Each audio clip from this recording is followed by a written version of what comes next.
one of the oldest surviving plays of the Western world, has just received a new life at Newcastle University. The Libation Bearers, the work of Greek playwright Aeschylus, is directed by the head of the drama department, Michael Ewens, and it's the first drama department production for 1983. Michael, why did you go back so far to find a play? Well, because I'm a specialist in the Greeks and I love their dramas. And can you tell me what this play has for a modern audience? I think so. It's got a great deal of violence and human interest and emotion, and it's got a chance for me to experiment with blending dance and music with straight acting.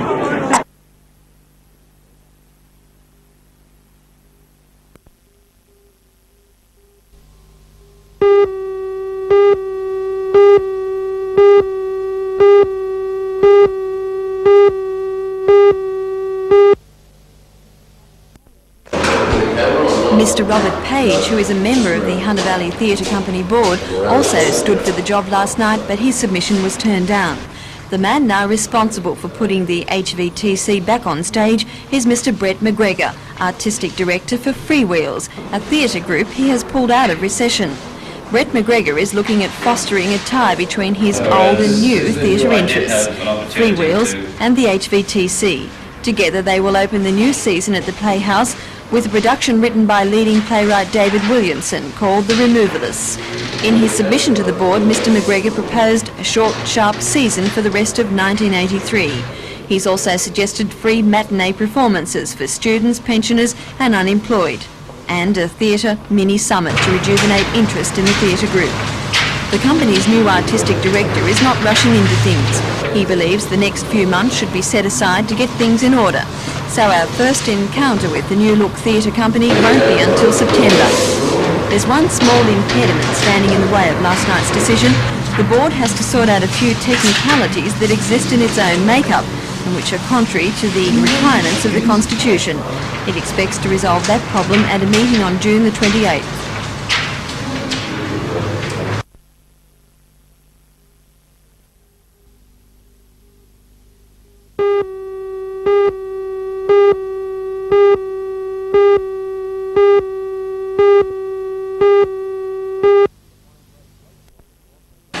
The final day's racing off the Toronto Motor Yacht Club was again held in perfect conditions. Racing was tight, fast and furious, but as the day wore on, a number of the inboards particularly began to feel the strain. A feature event, the Kip Pike Memorial Outboard event, was won by Disco Volante from Blondie and Little Angel 2. In the Inboard Northern Districts Championship, only 2 boats managed to make it to the starting line due to final day mechanical gremlins. But Misty Fizz, driven by Giles Roberts, ran out the winner with Newbolt in second place.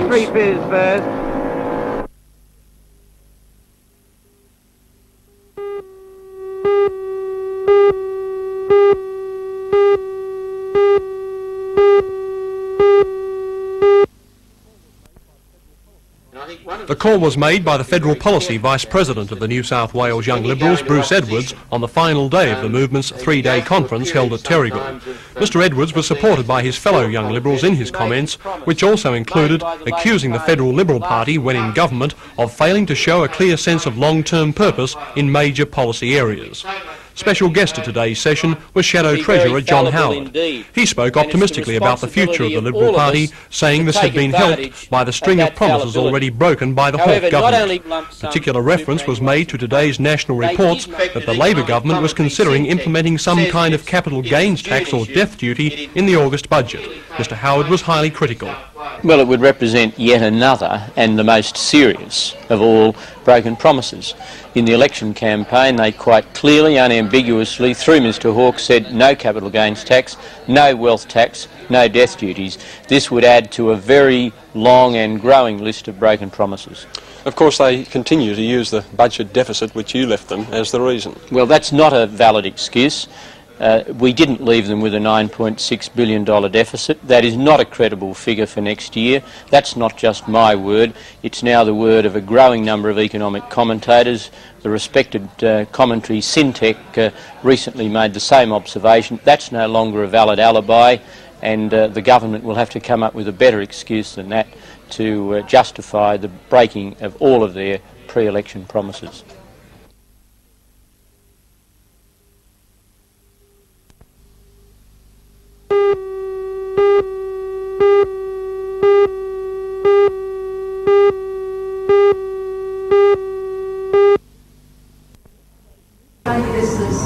Yesterday's meeting of hospital staff, headed by the Health and Research Employees Association, passed several resolutions which all point to more union action over the Richmond report.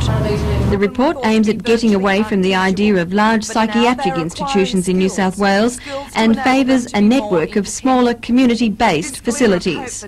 Certain aspects of the changeover are opposed by hospital staff, who believe some patients wouldn't be able to cope with the sudden change in their environment.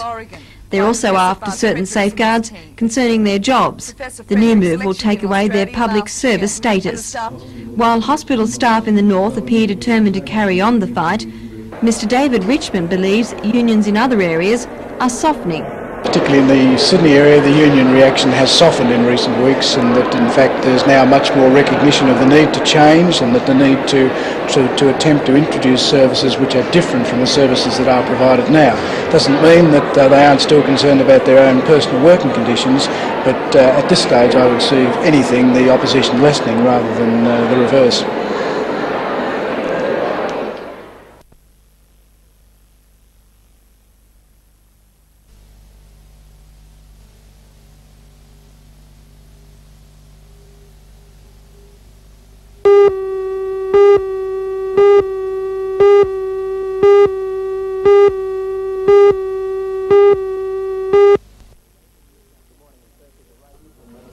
Good morning, and firstly to racing. Well, racing in New South Wales today is at Hawkesbury, with the first race due to get underway at 11:40. The Daily Double will be conducted on races 7 and 9. In race 7, the first leg, Fox Lakes number 2, Cascapedia. And in race 9, also number 2, Hot Opera. The trifecta will be conducted on race 9, and here the Fox Lakes number 2, Hot Opera, to beat number 4, Fire Bundy, and number 1, McGlinchey. The best bet of the day on an each-way basis will be on race 6, and there Fox Lakes number 7, Hot and Testy.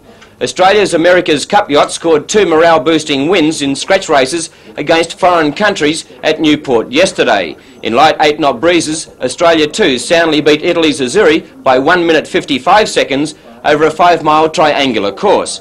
And in a match arranged on the spur of the moment, Challenge 12 entered a 2-leg race about 20 seconds ahead of the British yacht Victory 83. The French government has agreed in principle to the staging of a Formula 1 motor racing Grand Prix in central Paris next year.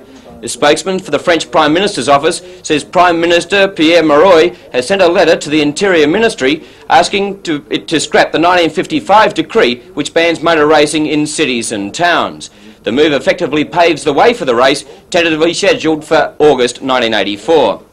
And now to Rugby League, and Manly Warringah second rower Les Boyd has asked the New South Wales Rugby League to bring forward his judiciary appearance to Friday. Boyd has been cited to appear before the judiciary by a special meeting of the League's General Committee. He was asked to appear on Monday to answer a charge of using an elbow to the head of an opposing player in the State of Origin game at Lang Park, Brisbane last Tuesday week. After an incident in the game, Penrith captain and prop Darryl Broman had his jaw wired. New South Wales Rugby League official Ken Butel says he will conduct Judiciary Chairman Jim Comins this morning to arrange a hearing at some time on Friday.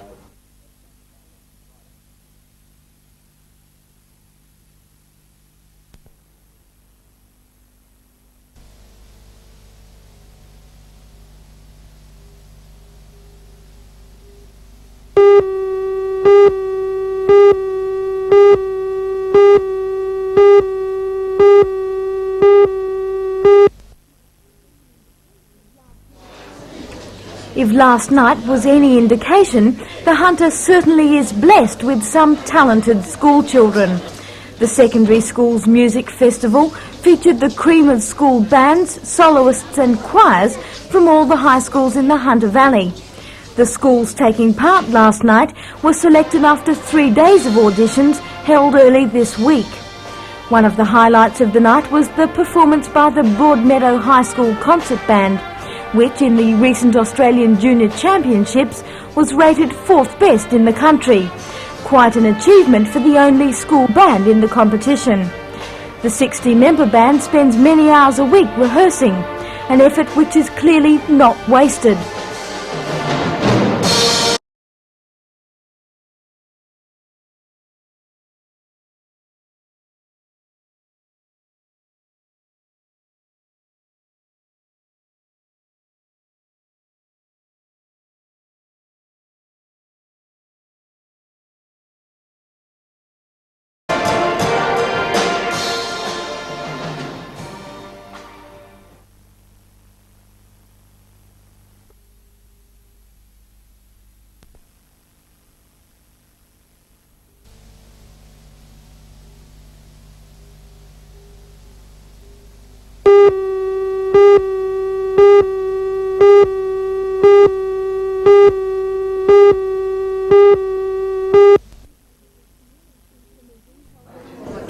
The meeting, held at the Tenella Centre in Bull Street, was an ideal opportunity for Newcastle's homosexuals to stand up and be counted. But it was an opportunity it seems not very many of them took. Only about 20 people attended, some of whom represented the women's rights lobby. One of the reasons the homosexual community called this meeting was to enlighten its members on recent changes to the law. It's now illegal to discriminate against a homosexual, male or female, but ironically, the Male Homosexual Act is still a criminal offence. The meeting resolved to fight discrimination and to lobby for the legislation of homosexuality in New South Wales. The issue of women's rights was also raised. The organiser of the meeting, Mr. Kerry Bashford, believes homosexuals are discriminated against in a similar way to women. A woman is discriminated against because she's not a man. A male homosexual is discriminated against because he's not seen to be a man. And a lesbian is discriminated against because not only is she not a man, but she has the effrontery not to be attracted by men. What sort of discrimination are you fighting? We're fighting discrimination on a number of levels, in the workplace, in the situation where people are denied accommodation because of their sexuality. We're fighting discrimination at school level, students, teachers who have been discriminated against because they are homosexuals. Over recent weeks we've seen the mass hysteria and the media avalanche of publicity over the AIDS issue, which has been publicised as a specifically gay disease. There is no proof that it is a gay disease. There is no correlation between male homosexuality and the AIDS disease. Nothing has been proven. There are statistics out there that indicate that. There are statistics that indicate that a number of homosexuals have been infected. That doesn't mean that it was started by the gays. It doesn't mean that it was transmitted by gays. What we're looking for at this stage is our legal rights, our human rights, to practice our sexuality in the way that we desire. But even if the law was changed to decriminalise homosexuality, that's not going to do anything for public tolerance of... No, but it will stop me from going to prison for 14 years for the act of buggery. How long since a homosexual's been sent to prison? How long? Yes. Well, apparently in the last year, 5 people have been imprisoned because of that particular act.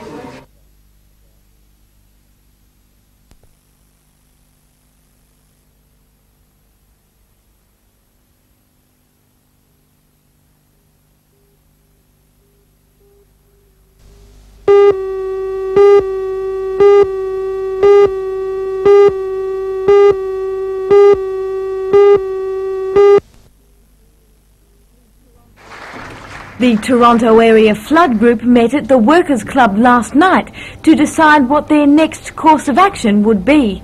They have already approached the Lake Macquarie Council, the state government and the Hunter District Water Board, asking for modifications to the drainage in the area.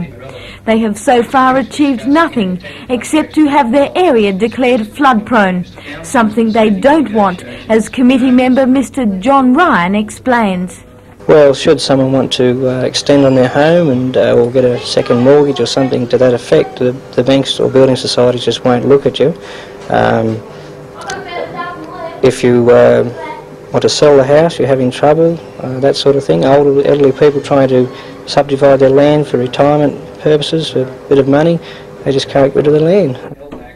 The residents are blaming an embankment built by the State Rail Authority for the 1981 flooding. That embankment still exists, and the group plans to take legal action against the SRA as a last-ditch effort to get it removed. Flood and offer the following comments.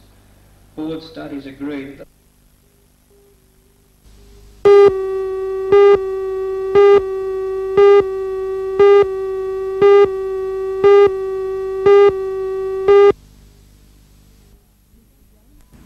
Mr. James delivered an outstanding keynote address to the symposium.